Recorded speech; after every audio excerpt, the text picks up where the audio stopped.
Charlotte Keene surviving that plane crash may be one of the biggest unresolved clues in the entire Before Time story. Episode 8 finally told us what destroyed her squadron. The cloud Charlotte flew through was Iranian nanotechnology, a weapon capable of taking control of an aircraft within seconds. Her mission had also been deliberately designed to provoke a response. Charlotte and the other pilots were effectively test subjects, giving the people behind the operation a way to measure how advanced Iran's nanoweapon had become. And then there is Charlotte.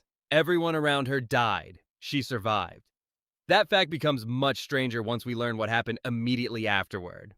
Charlotte eventually ended up inside the Silo project, and Stensen specifically wanted her involved. By the end of episode 8, she agreed to stay and work with the project as a drone pilot. So why her? The obvious explanation is that Charlotte was simply lucky. Maybe the crash killed the other pilots while Charlotte managed to escape the aircraft before the nanotechnology fully affected her. The show has not given us enough information to rule that out. But Silo has spent 3 seasons teaching us to pay attention whenever somebody survives something that should have killed them. And Charlotte's survival happened at exactly the moment when the people building the silos were trying to understand the threat that would eventually force humanity underground.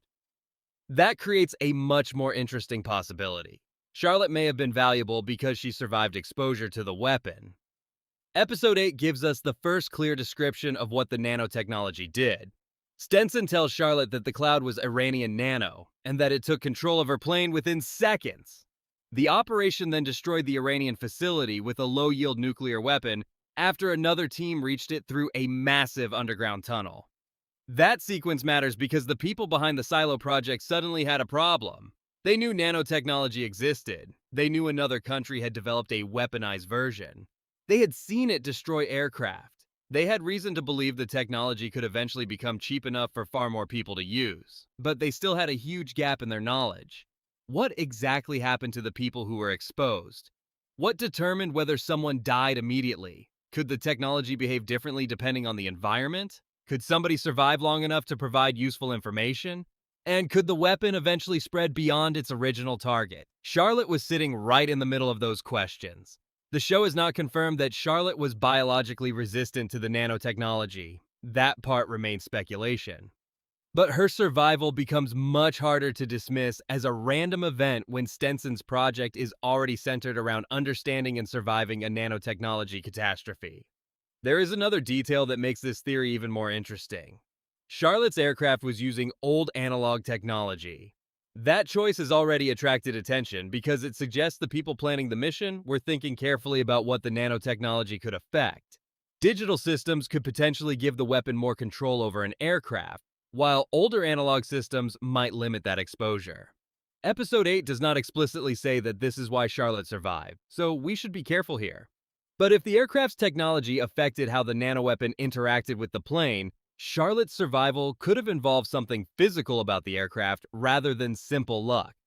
And that gives us a possible chain of events. Charlotte enters the mission. Her squadron encounters the nanocloud. The aircraft are taken over. The pilots die. Charlotte survives. The people responsible for the Silo project now have access to someone who experienced the attack firsthand. That would make Charlotte useful in a way that Daniel and Helen aren't.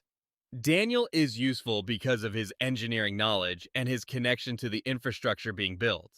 Helen is useful because she is a journalist who has uncovered information about the project. Charlotte has something neither of them possesses. She has personally encountered the weapon they are building the silos to survive. That could explain why Stensen was so interested in keeping her close. There is also a psychological reason. Charlotte knows what the threat looks like. She has already watched it kill her friends. When Stensen describes the future danger of nanotechnology, he isn't asking her to believe an abstract prediction. She has already seen the technology in action. That makes her much easier to recruit. And episode 8 shows exactly that. Helen and Daniel reject the offer. Charlotte stays. That decision is striking because Helen had just forced the uncomfortable truth into the open. Charlotte's squadron had been used as bait. The mission was designed to provoke Iran's response so the United States could determine how advanced the weapon had become.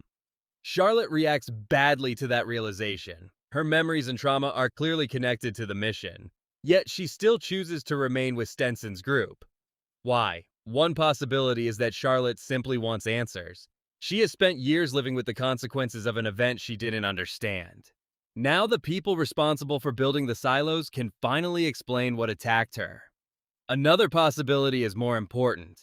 Charlotte may know that whatever happened inside that cloud was unusual. Maybe she remembers something the others don't. Maybe she noticed something about the weapon before the aircraft went down. Maybe her survival itself gave the researchers information they couldn't get from the dead. And if that is true, Stensen's interest in her suddenly makes a lot more sense. Because the Silo project wasn't created in response to Charlotte's crash. Episode 8 makes the larger timeline pretty clear. Stensen and Thurman already believed a civilization-ending nanotechnology threat was coming, and the silos were being constructed as a long-term survival plan. They were designed to preserve enough people and resources to eventually repopulate the surface. So Charlotte probably wasn't the reason the silos were conceived, but she could have been one of the reasons the project became more urgent. And there is a subtle distinction there. The silos may have existed because of the nanotechnology threat. Charlotte may have helped them understand what that threat could actually do. That would make her crash one of the earliest human encounters with the technology that eventually shaped the entire world of Silo. And there is one more possibility that makes her survival even more important. What if the people behind the silos didn't just want survivors? What if they wanted specific survivors? Because once you look at the Silo project that way, the selection of people becomes much more interesting. The people inside the future silos weren't chosen randomly. The entire system was built around controlling populations, preserving knowledge, managing reproduction, and preventing the kind of behavior that could threaten the experiment. So why bring Charlotte into the project before the silos were even finished? Her value may have been connected to what happened to her, and that takes us back to the plane, because we still don't know exactly how Charlotte survived. There is a difference between surviving a plane crash and surviving a nanotechnology attack. The episode gives us the second fact without fully explaining the first. Stensen tells Charlotte that the nano cloud took over the aircraft in seconds. The rest of the squadron was lost. Charlotte lived long enough to become part of the Silo story. That missing explanation is exactly where the theory starts. Suppose Charlotte wasn't immune. She probably wasn't. There is no confirmed evidence that her body was resistant to the nanotechnology, and Episode 8 never says anything about a special genetic trait. But immunity isn't the only explanation. Maybe Charlotte was exposed differently. Maybe her aircraft was affected later than the others. Maybe the crash physically separated her from the cloud. Maybe the amount of nanotechnology that reached her was lower. Or maybe the analog systems in her aircraft changed what the weapon could do. Each possibility would give Stensen's researchers something they desperately needed. A living example of someone who survived exposure. That would make Charlotte a walking piece of evidence. And there is a larger connection here to the present-day story. The current Silo population has spent generations being told that the outside world is poisonous. The suits, the cleaning ritual, the safeguard, and the carefully controlled information all revolve around the assumption that leaving the silo means death. But Episode 8 has now connected that system directly to weaponized nanotechnology. The mysterious substance that killed Charlotte's squadron belongs to the same larger category of technology Stensen fears could wipe out humanity. That means Charlotte's survival could potentially connect the earliest experiments with nanoweapons to the later methods used to control the people living underground.